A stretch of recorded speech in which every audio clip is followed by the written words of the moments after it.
All right, so we about to do the sway bar on a 2003 Hyundai Tiburon. Obviously, you jack the car up.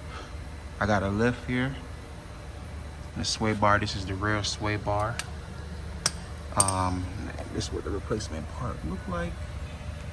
And the sway bar is back there. Let me move this so you can see it. Hold on. All right, so that's the sway bar. So pretty much to take it off, you gotta put a vice grip right here to hold it, because when you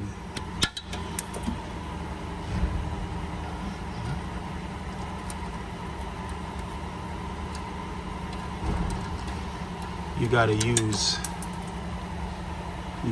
that and a ratchet of 14 and take it off.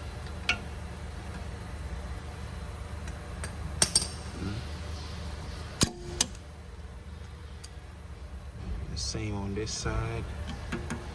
You put the vice grip here on the screw on the back to hold it in place while you use the ratchet 14 and take it off.